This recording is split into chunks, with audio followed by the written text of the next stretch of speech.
The morning sun had barely risen over Lagos when the city began humming like a restless machine.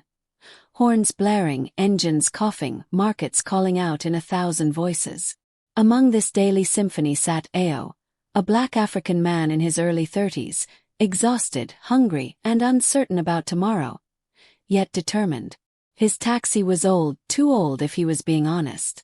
The engine rattled like a complaining elder, the paint had peeled off with time, and the seats had seen better years. But Ao drove it with pride because it was all he had left after life stripped him of everything else. His mother's medical bills, his stolen savings, his dream of becoming an engineer, shattered by hardship. But he kept waking up every morning, kept believing something would change. Someday. That someday came much earlier than expected. At exactly 7:42 a.m., he saw a black SUV speeding uncontrollably ahead of him. Something was wrong. The driver wasn't slowing down, even though the traffic light was red. Across the intersection stood a woman, tall, elegant, dressed in a fitted navy blue suit that screamed power and confidence. Madam Tara Adeyemi, CEO of Adeyemi Holdings, one of the biggest companies in West Africa. She was crossing the road, completely unaware of the coming danger. The SUV skidded. People screamed. Ao's instincts roared to life. Without thinking, he stepped hard on his accelerator. His rickety taxi leaped forward like it had been waiting for a moment of glory. "Madam, move!" he shouted. She froze. The SUV was seconds from hitting her. Ao swerved his taxi, blocked the SUV's path, and crashed into its bumper. The impact threw him forward, pain bursting in his shoulder. But the woman lived. The SUV finally came to a stop. The street was silent. Madam Tara hurried to him, breathless. You saved my life," she said, voice trembling with relief. Ao groaned, trying to smile. "Just doing what any good man would do, Ma." But she shook her head. "No," she whispered. "You did what many wouldn't dare." Her eyes softened, filled with something he didn't expect from someone so powerful. Respect. "What is your name?" she asked. "Ao, Ma." She nodded slowly. "Ao, from today, your life will never remain the same." And destiny smiled for the first time in years. 2 weeks after the accident, Ao stood in front of a massive glass building, Adeyemi Holdings Tower. He still couldn't believe the offer. Madam Tara had hired him as her personal driver. Not a company driver. Not a contract driver. Her personal driver. Every staff member stared at him as he drove the CEO's brand new luxury car. People whispered. Office workers murmured. "Who is he? A taxi driver. Why him? Is she crazy?" But Tara ignored all of them. She loved how respectful Ao was. How he listened carefully. How he stayed calm no matter what. Daily, she found herself sharing more with him than she had with any manager in her company. He had an unusual wisdom, soft-spoken, simple words but deep meaning. One day, during a quiet drive, she asked, "Ao, what did you dream of becoming?" His hands tightened on the steering wheel. "An engineer. I even got admission. But life happened." She watched him for a long moment. "Ao, sometimes destiny delays you so it can position you correctly later. Don't give up." He smiled. "No one has told me that in years, Ma." Their bond grew, one built on honesty and kindness. But power attracts jealousy. And jealousy attracts enemies. Especially in boardrooms. In the highest office of Adeyemi Holdings, 3 board members gathered like vultures around a scent. The leader was Mr. Bode Akonji, a man whose smile was as sharp as a blade. He was the company's chief operating officer, and the person who secretly wanted Tara's position. "That driver," Bode hissed. "He is becoming too close to her." Another board member, Madam Kikalomo, folded her arms. "Tara trusts him. Too much if you ask me." Bode smirked. "And that is dangerous. For us." They didn't just hate Ao, they feared him. The more Tara trusted him, the harder it was for them to manipulate her decisions, hide their financial mismanagement, and secretly control the company from within. We need to destroy his image, Bode whispered. Make him look unworthy. Make her doubt him. He held up a folder filled with fake accusations. And if this doesn't work, we ruin his life. Kikalomo swallowed. Are you sure about this? Bode's grin widened. Absolutely. Downstairs, Ao continued his work, unaware that powerful enemies had marked him for destruction. Ao arrived at work one morning only to see security guards blocking the gate. Sir, you are not allowed inside, one guard said nervously. Not allowed. Ao blinked. Why? The guard looked away. Orders from the board. Ao's heart pounded.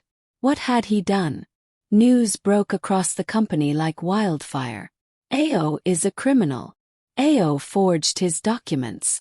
Ao stole from the company. Ao sabotaged the CEO's car. Lies. All professionally crafted. When Tara heard the accusations, she was in shock. No, she whispered. Ao would never do such a thing. But the board pressured her, threatened her, shouted her down. He is manipulating you. He is using you. He is dangerous. You must suspend him immediately. Tara felt torn, confused, emotionally shaken. Finally, with trembling hands, she said the words she regretted instantly. Tell Ao to step aside until we finish the investigation. The pain in her voice was clear. But Ao obeyed quietly. As he turned to leave, the sky opened and rain poured heavily. He walked home drenched, betrayed, heartbroken. But not defeated. Not yet. This chapter is long, dramatic, emotional, and explosive, the core of the story. The revelation. Days passed. Then one evening, Tara sat in her office alone, unable to sleep, unable to think of anything else but Ao. Something told her the board was hiding something. So she opened a confidential database. And what she found shook her to her soul. All the evidence against Ao was fake. Fabricated documents, altered footage, forged signatures. Her hands trembled violently. Oh my God! What have I done? Anger rose within her. Deep, volcanic anger. She grabbed her tablet and began searching for Ao's real background. When she opened his old academic records, her breath caught. Ao wasn't just an aspiring engineer. He was one of the top engineering students in his university. He had built projects far ahead of his age. He had led innovations. He was brilliant, exceptionally brilliant. But life had crushed him. Oh, Ao, Tara whispered, tears rising. If only I had looked deeper. She made her decision. Tonight everything would change. Reconciliation. She drove herself through the night until she found Ao in his small, dim room. One table, one mattress, one flickering bulb. Ao looked up, shocked. Tara! She stepped forward, eyes red. Ao! I am so sorry. He stood still, silent. You trusted me, she said softly. You saved my life. And I let them destroy yours. Ao exhaled slowly. It's not your fault, Ma. They tricked you. No, she insisted. I failed you. Then she knelt. Something no one expected from a powerful CEO. Ao, please, come back. I need you. Ao helped her up gently. I will return. But not as your driver. She blinked, confused. Then, as what? Ao stepped back, his voice steady. As someone ready to save your company. The war in the boardroom. The next morning, Tara walked into the boardroom with a fire in her eyes. Behind her, Ao entered, dressed in a clean shirt, confident posture, carrying a laptop. The board members froze. Bode laughed mockingly. What is he doing here? Tara slammed a file on the table.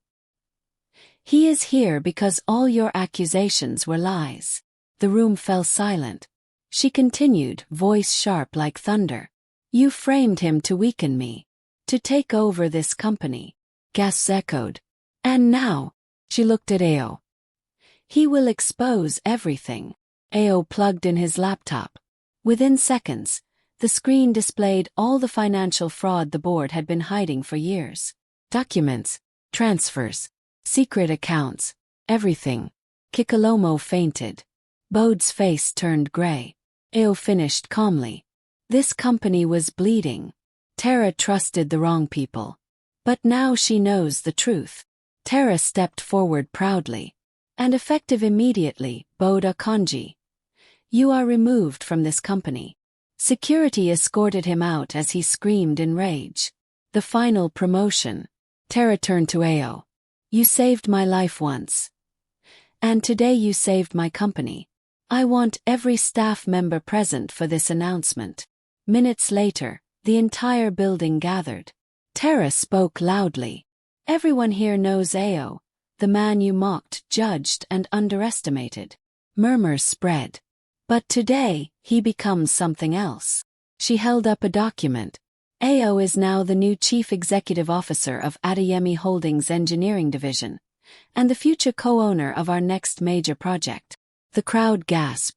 Some applauded. Some cried. Some stood speechless. O could barely breathe. Me. CEO. Tara smiled warmly. You earned it. You deserve it. You are the future of this company. Ao closed his eyes, overwhelmed.